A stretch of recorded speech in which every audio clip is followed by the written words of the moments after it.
may iba po na ano no, nakalapit dito sa City Plaza.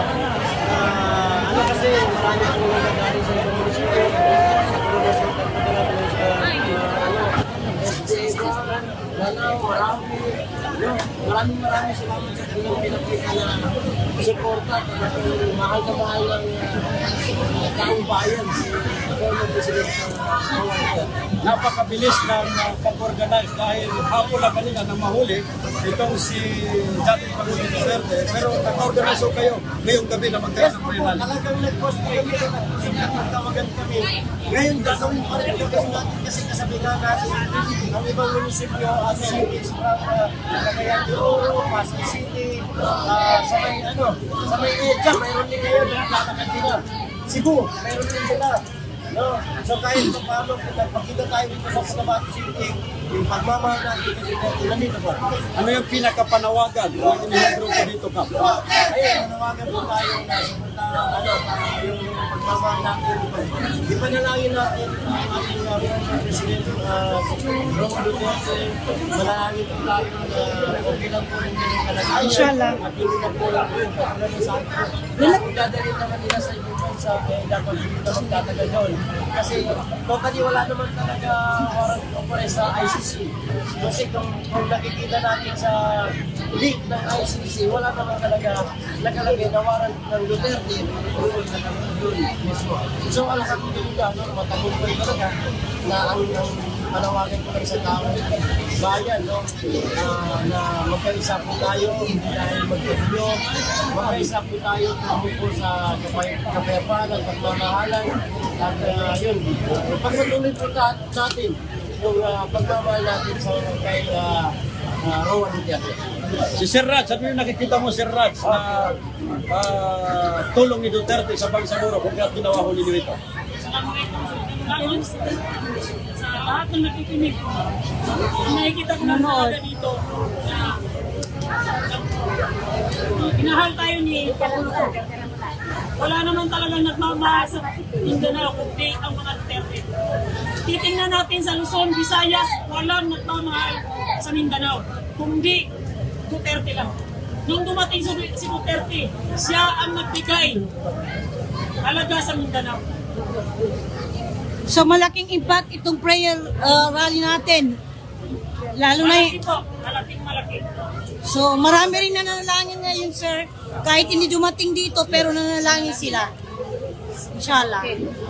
Ano yung nararamdaman niyo, sir, na madami po, libu-libong mga taga Cotabato City at mga karatig bayan ang dumalo dito sa prayer rally? Yun, malaking pasalamat po yun, di ba? Dumaan lang po tayo sa post sa ating Facebook page. So, sa post ni Dato' Raj, siyempre sa post nila, at nagpapasalamat kami sa MC maski na unplanned talaga, pero nandun pa rin siya, nagbibigay. No? Talagang ginagawa niya talaga. Nakapijama Talaga po. MC, no? Wala po kami sa plano, pero nagawa pa rin sila.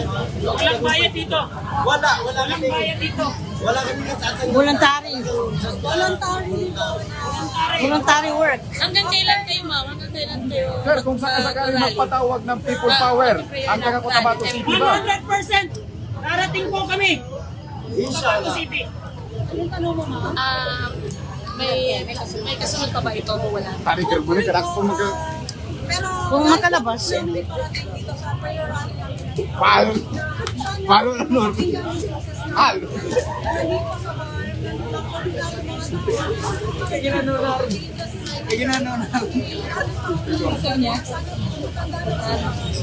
Idol ko talaga mga news. Mamasok sa news. Sana po, huwag naman po, ganun pa. Or daanin na lang po sa maayos na paraan. Kasi nakita naman siya namin kung gusto yung mga emosyon namin nung inaresto siya ng parang manlalak po. Parang, kumbaga parang walang kaya ng kung sino lang po na parang walang naiambag or walang malaking naging tulong Sa Pilipinas.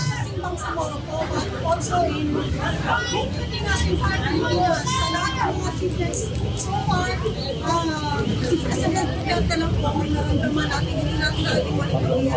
So sana, bilang bayad na lang dito sa utang na loob natin sa kanya bilang mamamayan at bilang isang Pilipino, ay igalang natin yung matanda. Kung meron man siya pagkakasala, panagpun, pero in a way na injustice naman po yung para sa kanya. So kung tinatanong mo po, meron pang mga kasunod po, Depende. merong paraan na magkakaroon kami ng paraan para mag-support sa abot ng Okay, ma'am, may pagkatanungan na ano po yung inaasahan ng ating mamamayan after this prayer rally? Ayaw po na sana magkaroon pa ng mas malawak na pag-unawa yung lahat dahil sa nangyayari na sana po ay magkaisa ang lahat ng mga Pilipino na may pakatid yung mga mensahe at suporta.